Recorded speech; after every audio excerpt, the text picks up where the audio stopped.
Trusting, patient, and wise. Those are words that are very, very important as we go about talking about spouses. Trusting, patient, and wise. Trust in God that no matter what happens in your life, that God's going to be there for you. Be patient. Don't leap into things. Don't be anxious about things. Look before you leap. Give careful thought and consideration before you do things. And be very, very wise. We want to set ourselves up in the best possible scenario for success, especially when it comes to spiritual matters.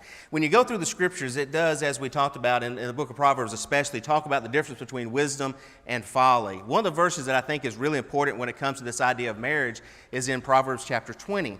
The ESV has a really good reading of this verse when it says this: "It is a snare to rashly say, 'It is holy,' and to reflect only after making vows."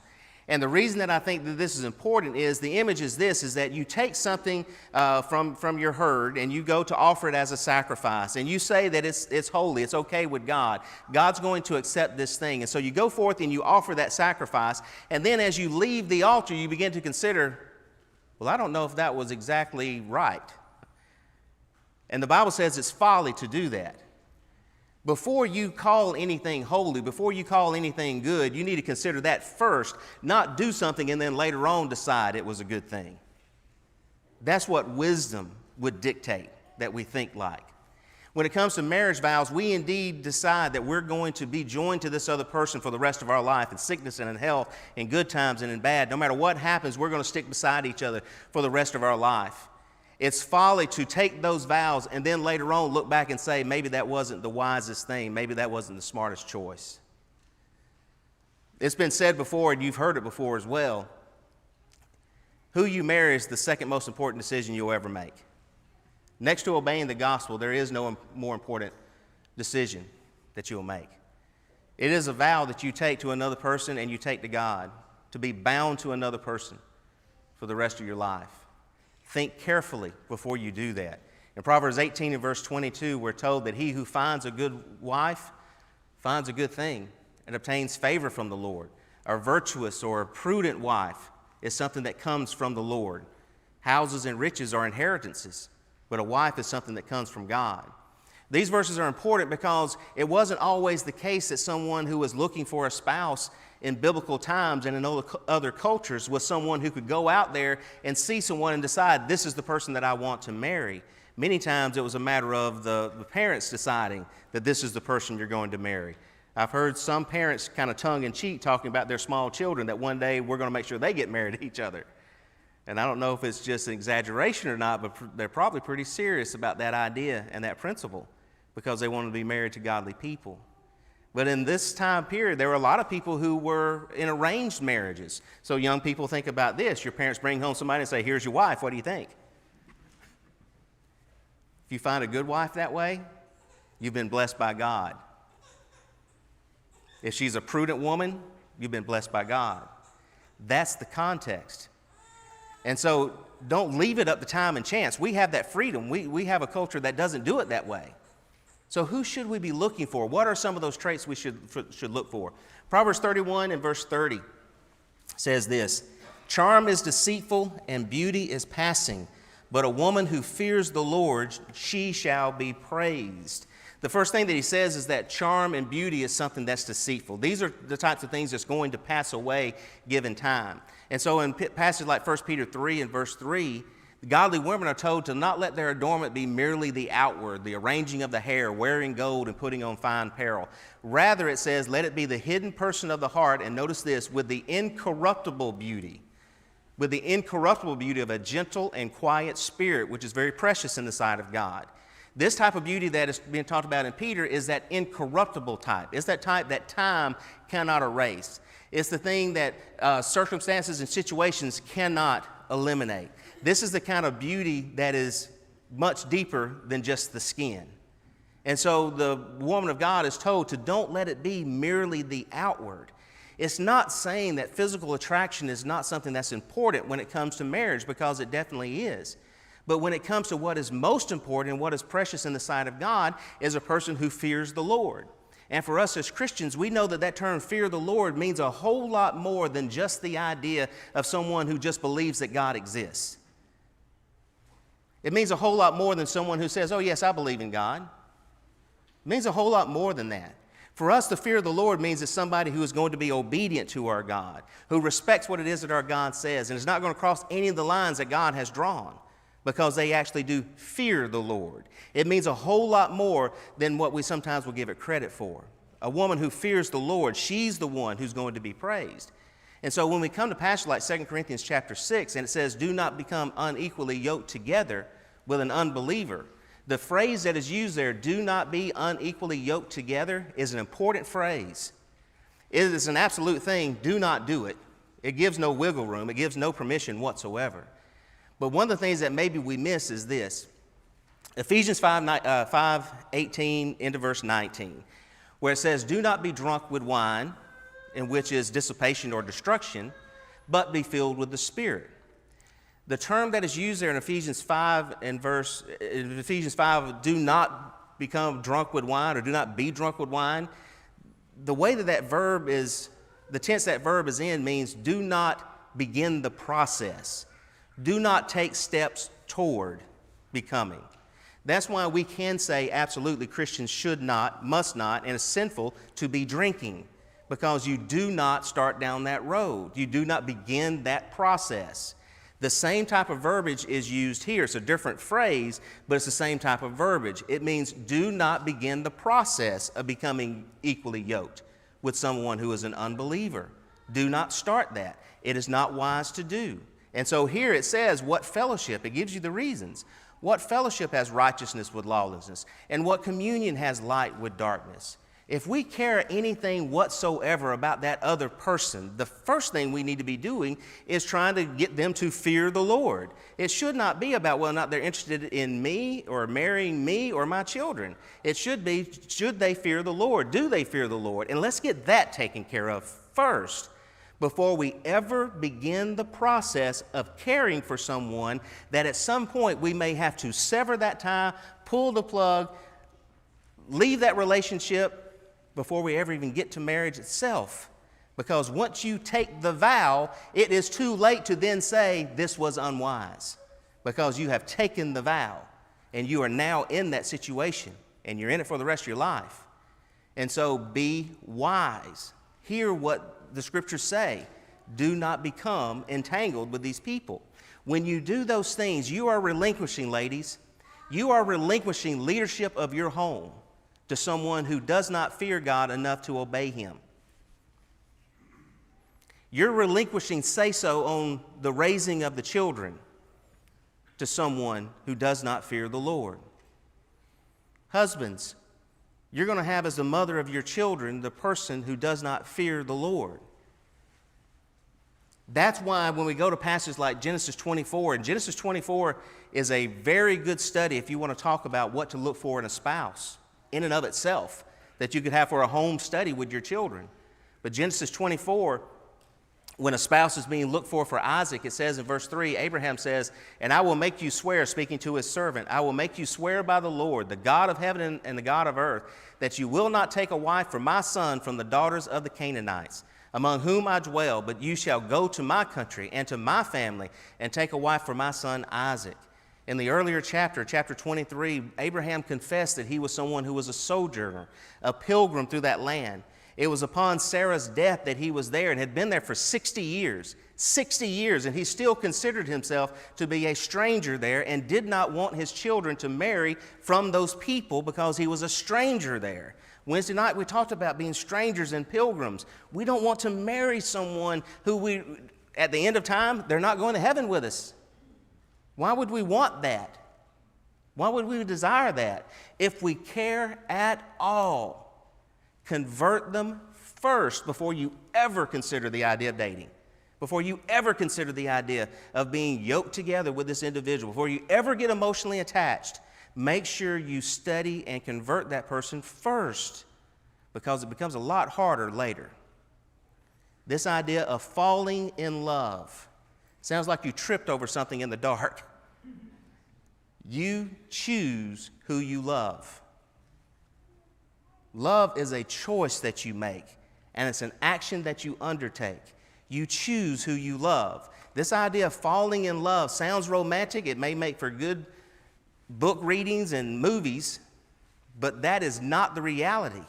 You choose who you love. You choose who you decide to live the rest of your life with. And you choose who it is that you do not love or do not love enough to spend the rest of your life with. It is a choice that you make. Don't let it be, well, I fell in love and I didn't know what was happening. That's not the way it works. And it's not scriptural either.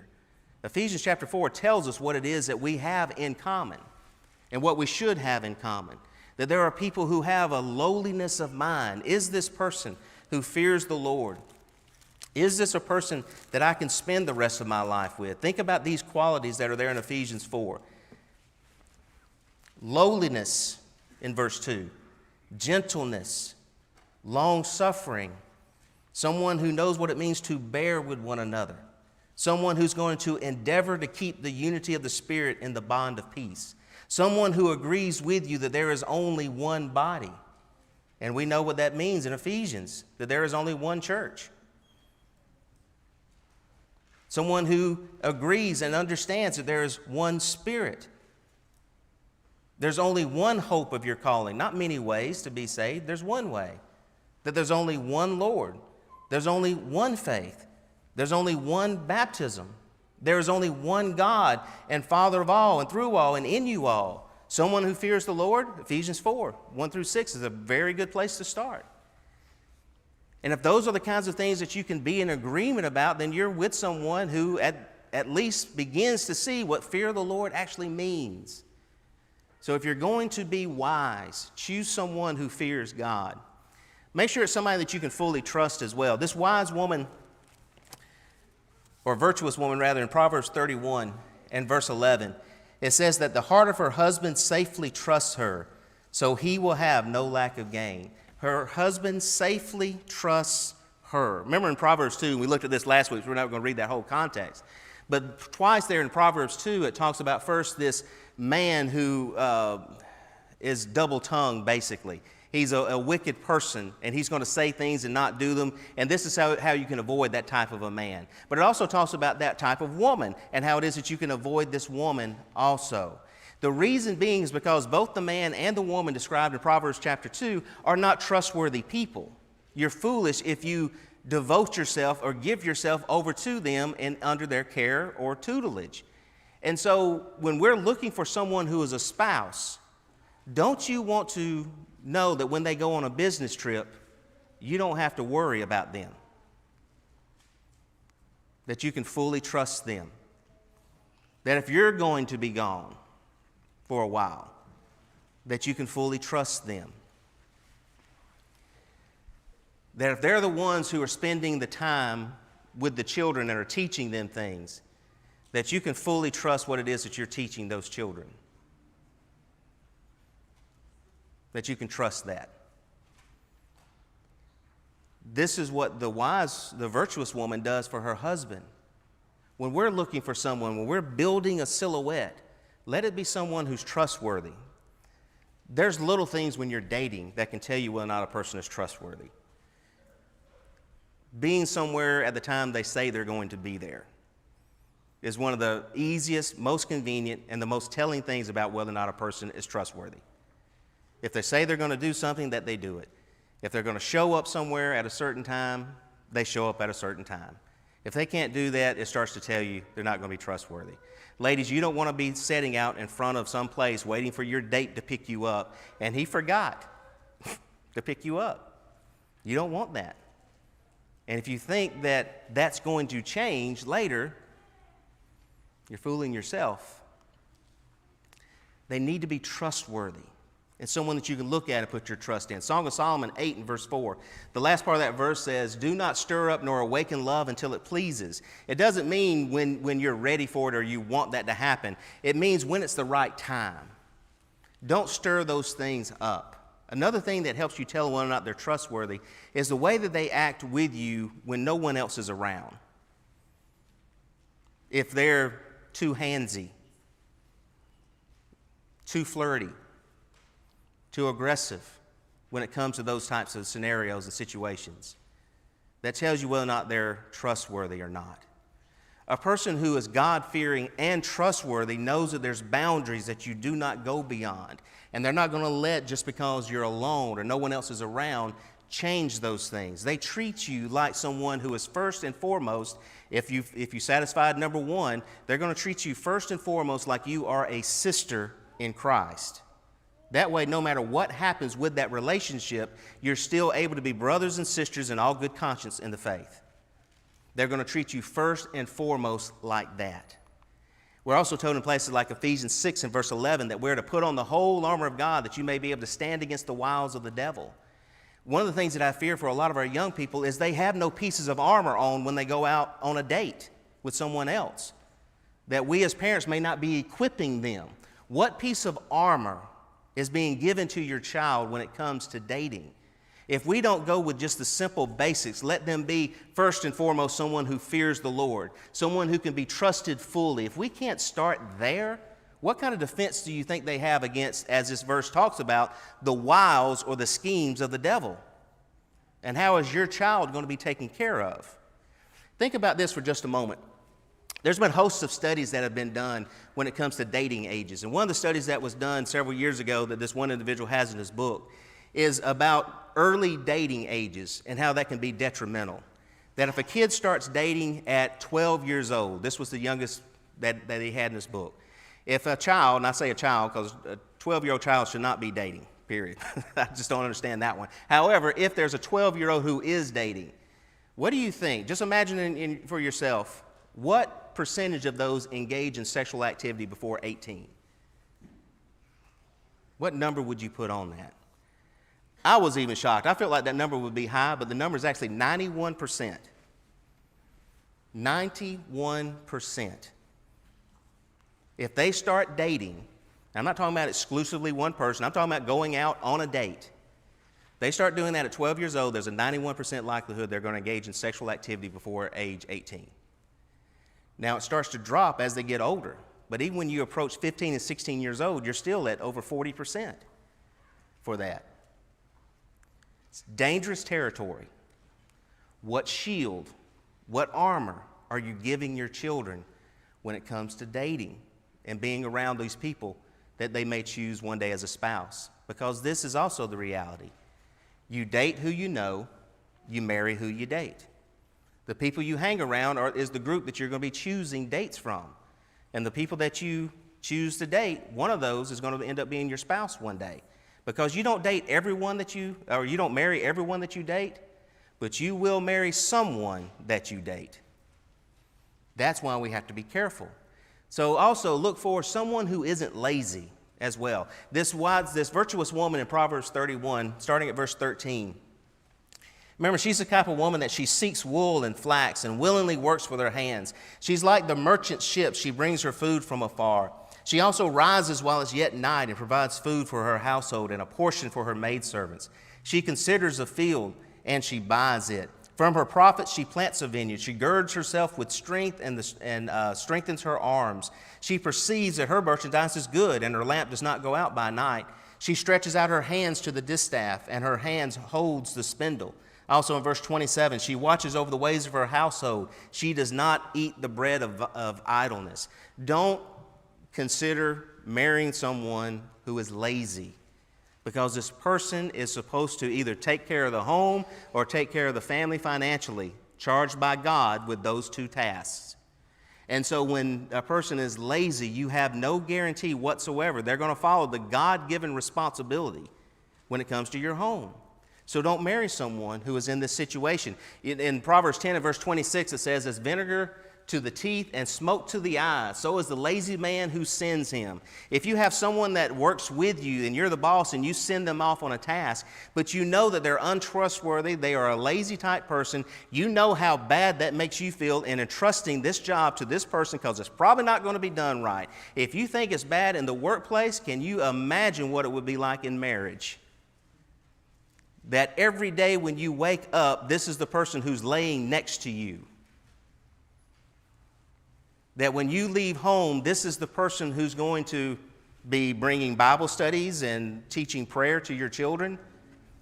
This is the one who's going to go out there, hunt, kill, bring it home so we can cook it and eat it. this is that person. Don't let it be someone who is lazy. Proverbs 22:13, the lazy man says, there's a lion outside, I shall be slain in the streets. Because what they are good at and what they are talented at is making excuses. And so when you see that in a young man who's interested in your daughter, or a young woman who's interested in your son, quickly get them to move in another direction. Dads, one thing you can do with that young man who comes to your house, have him take out the trash. Because if he's too good to take out your trash, he's not good enough to take out your daughter. Used to be when people would date, some of the things that parents would do is they would make this couple engage in activities together, work. That the women would take the young girl who might be interested in her son, and we'll do dishes together. We'll clean some floors together. And we'll engage in those types of activities to see whether or not they're the kind of person who's lazy or even knows how to do anything. I mean, men, we know that one of the things that a lot of us were raised with is when you shake another man's hand, how firm is that grip? And how soft is that hand? Because it tells you a lot about what that young man may or may not have ever done in their life. And it is sad that there are so many in our culture, just because of the way that our culture is, that there's more and more young men who don't know how to take care of things.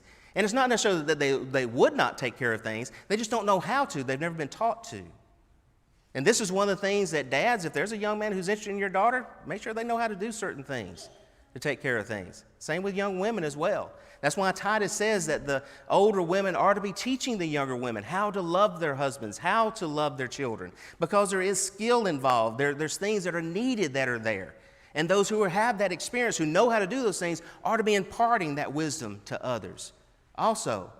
But more than anything else, make sure that they're not lazy. Make sure that they want to learn and will learn these things and know these things. Make sure that they are a person who is actually kind. Proverbs 31, once again, verse 20. It says that she extends her hand to the poor. Yes, she reaches out her hands to those who are needy. And in verse 26, she opens her mouth with wisdom, and on her tongue is the law of kindness. If that young man is not kind to you, young lady, if that young man is not kind to you before you get married, do not suppose that he's going to be kind to you just because you said, I do. That's somehow going to change him. Same when it comes to the young men with those young ladies. Make sure that they are kind. There's been way too many occasions that I've seen over the years, brethren talking bad about other brethren that are their spouses and running them through the mud. It happens a lot. And maybe it was that they didn't consider the vow before they took it. And now they're in that situation. But kindness is something that is needed, especially when it comes to marriage. In Proverbs 20 and verse 3, it is honorable for a man to stop striving, and this is blunt, since any fool can start a quarrel. Anybody can start a fight. Anybody can argue. Anybody can fuss and fight. Anybody can point the finger. Anybody can blame. Anybody can do that. It does not take any intelligence whatsoever to engage in a fight. What is honorable, what is wise, what is something promoted by the Scriptures is a person who's able to stop those things, is able to bring those things to an end, who's able to find peace, who's able to stop the striving that's there. Because it's not just going to be between you and that spouse, but when you've got more than one kid, guess what you've got? Fights. You've got arguing. You've got fussing. You've got striving with each other. And as the parent, you need to be able to step in and be able to bring those things to a conclusion. They need to be kind. They need to be able to show kindness to others. It needs to be one of the traits that they hold to. Better to dwell in the wilderness than with a contentious and angry woman. That's blunt. 1 Peter 3 and verse 7, husbands, likewise, dwell with them with understanding, giving honor to the wife as to the weaker vessel, and as being heirs together of the grace of life, that your prayers may not be hindered. The Scriptures tell us about these types of things because we are supposed to be understanding. We are supposed to be humble. We are supposed to be meek. Remember Ephesians a moment ago. That we are to be, love is patient, love is kind. 1 Corinthians 13. We see these types of things. We see that this is part of the fruit of the Spirit as well. A person who fears the Lord, a person who is trustworthy, a person who is industrious and is going to work is also a person that needs to be kind-hearted and to be able to guide his family with kindness and with gentleness as well. One of the things that you might consider is if you have grandparents, taking that young man or woman to see and to meet your grandparents, talking about your grandparents.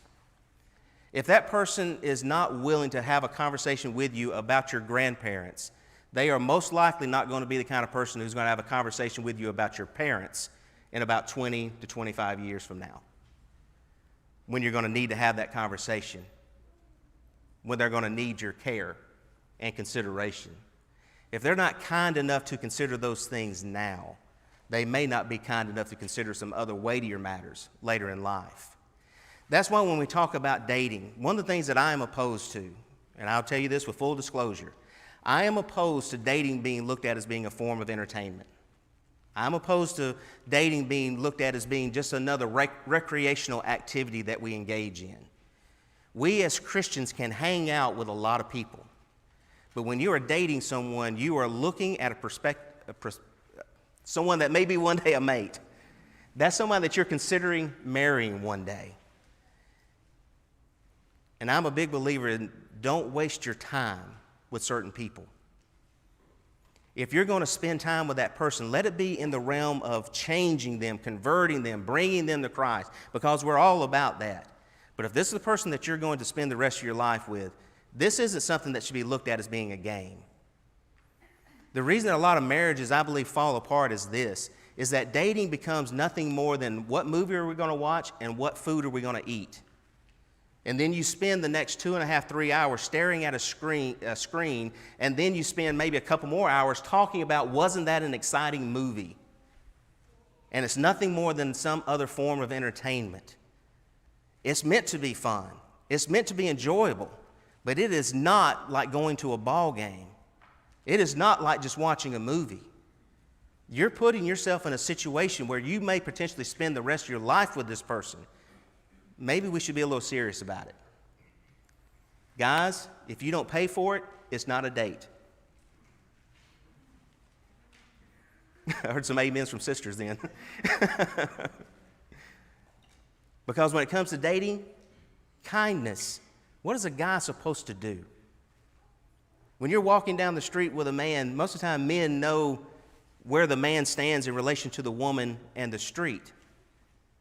He doesn't put her out by the curb. He stands next to the curb and watches over her to protect her. You took that young lady probably from their parents' house. You don't sit in front of the house and honk the horn for her to come running outside. And you do meet the parents, and you do talk to them, and you do show kindness to them. You open the door. Young ladies, you conduct yourself like a young lady. You're not like the Proverbs 7 woman on that date, bringing all kinds of attention to yourself and flirting with everyone else that's around and showing off how young and beautiful you may be.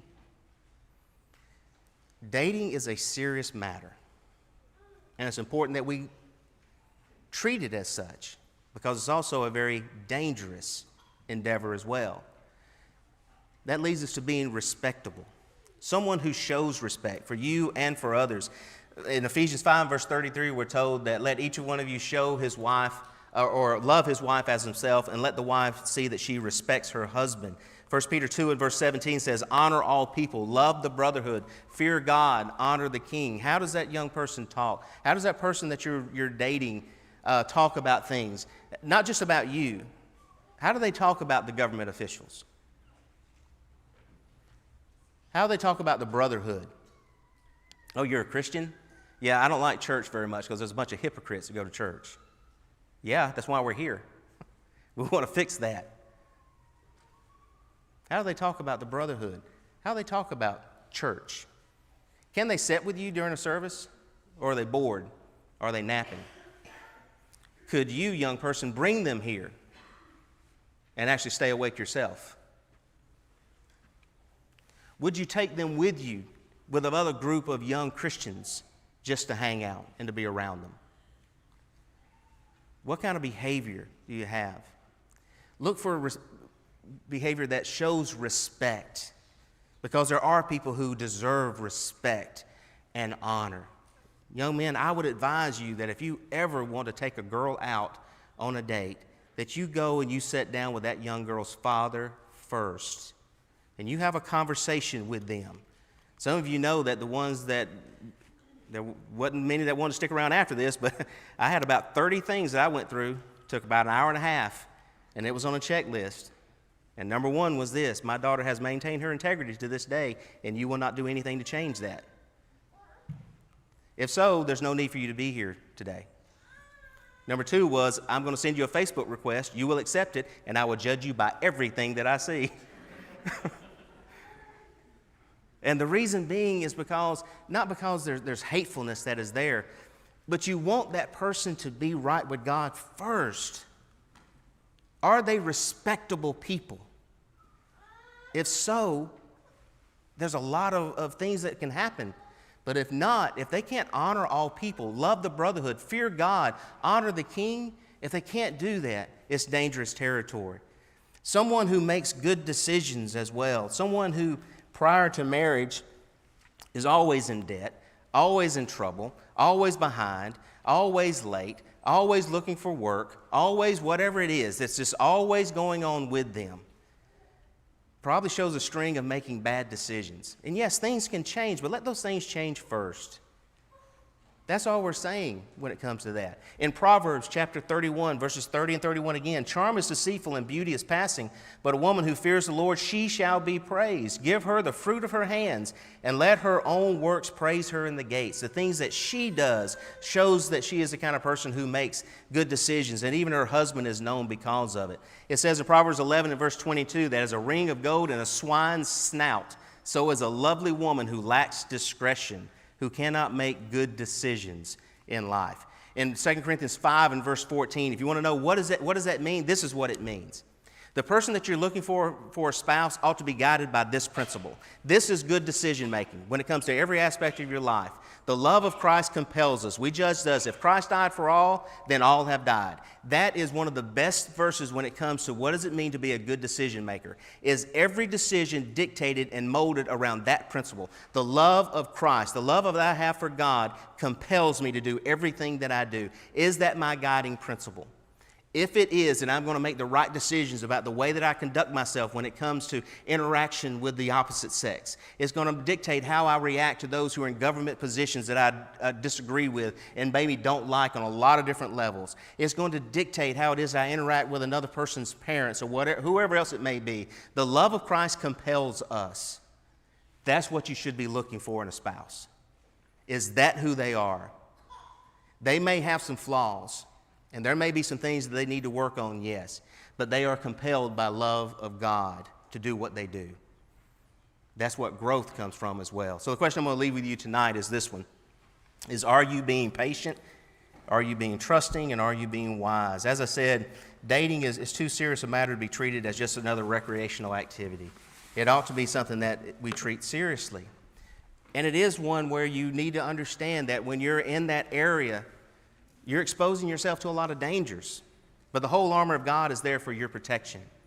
And in the midst of enjoying that part of your life, which you should enjoy, let it be with someone that you can enjoy for the rest of your life, all of your life, and that there will be a good parent and grandparent to your children and children's children as well. And so tonight, if there's some things that you need to repent of, if there's some help that you need in this area, please let us know. And hopefully this has been something that will help us all to become better. If there's something that we can help you with tonight, won't you please come as together we stand and sing.